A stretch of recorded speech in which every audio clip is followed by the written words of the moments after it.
ഈ മുസ്ലിം സമൂഹത്തിൻ്റെ വലിയൊരു പ്രശ്നമായിട്ട് ഞാൻ മനസ്സിലാക്കുന്നത്, അവർ വിശ്വാസത്തിന് വലിയ പ്രാധാന്യം കൊടുക്കുമ്പോൾ തന്നെ ചില വിഷയങ്ങളെ വളരെ നിസ്സാരവൽക്കരിക്കുന്നു എന്നുള്ളതാണ്.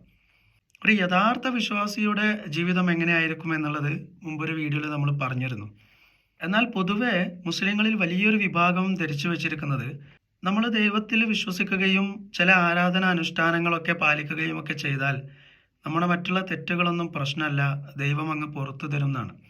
നമ്മൾ ദൈവത്തിൽ പങ്കു ചേർക്കുക, അല്ലെങ്കിൽ ദൈവധിക്കാരമാണ് അള്ളാഹു നമുക്കൊരിക്കലും പുറത്തു തരാത്ത തെറ്റ്, മറ്റുള്ള തെറ്റുകളൊക്കെ അള്ളാഹു ഉദ്ദേശിക്കുന്ന ആളുകൾക്ക് പുറത്തു കൊടുക്കും എന്നൊരു ഖുർആൻ വചനമുണ്ട്.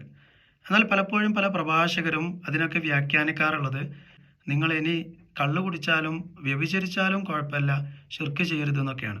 എന്നാൽ ഒരിക്കലും അങ്ങനെയല്ല അതിൻ്റെ ആശയം. മറിച്ച് നമ്മൾ ദൈവത്തിൽ വിശ്വസിക്കുകയാണെങ്കിൽ മറ്റുള്ള തെറ്റുകളൊന്നും നമ്മളിൽ ഉണ്ടാവില്ല എന്നുള്ളതാണ്. അല്ലെങ്കിൽ നിങ്ങളൊന്ന് ആലോചിച്ച് നോക്കൂ, ഖുർആനിൽ വളരെ കുറഞ്ഞ വചനങ്ങളിൽ മാത്രമാണ് ആരാധനാനുഷ്ഠാനങ്ങളെക്കുറിച്ച് പറയുന്നുള്ളൂ.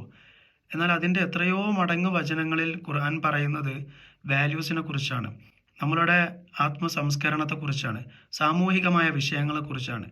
ഈവൻ പ്രവാചകൻ പോലും വിശ്വാസിയായ ഒരു മനുഷ്യൻ മരണപ്പെട്ടപ്പോൾ അദ്ദേഹത്തിൻ്റെ മയ്യത്ത് നമസ്കാരത്തിന് നേതൃത്വം കൊടുക്കാൻ കൂട്ടാക്കിയില്ല. കാരണം അദ്ദേഹം മരിക്കുമ്പോൾ അദ്ദേഹത്തിന് കടങ്ങളുണ്ടായിരുന്നു.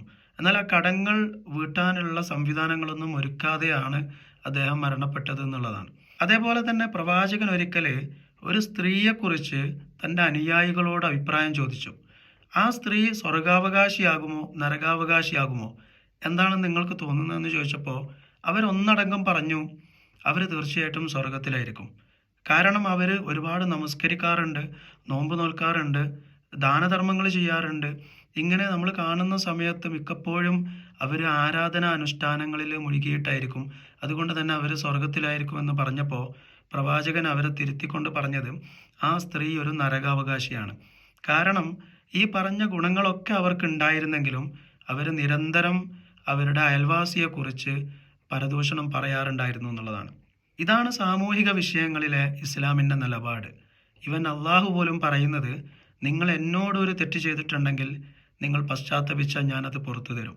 എന്നാൽ നിങ്ങൾ വേറൊരാളോട് അന്യായം ചെയ്തിട്ടുണ്ടെങ്കിലും അവർ പുറത്തു തരാത്തിടത്തോളം കാലം ഞാൻ നിങ്ങൾക്ക് പുറത്തു തരില്ല എന്നുള്ളതാണ്.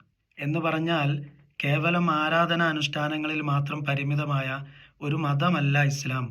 അതിനപ്പുറം ഈ ആരാധന അനുഷ്ഠാനങ്ങൾ പോലും നമ്മളെ വ്യക്തിപരമായും സാമൂഹികമായും സംസ്കരിക്കാനുള്ളതാണ്. അങ്ങനെ മനുഷ്യനെ പൂർണ്ണമായും സംസ്കരിക്കുന്ന ഒരു ജീവിത ദർശനമാണ് ഇസ്ലാം എന്നുള്ളത്.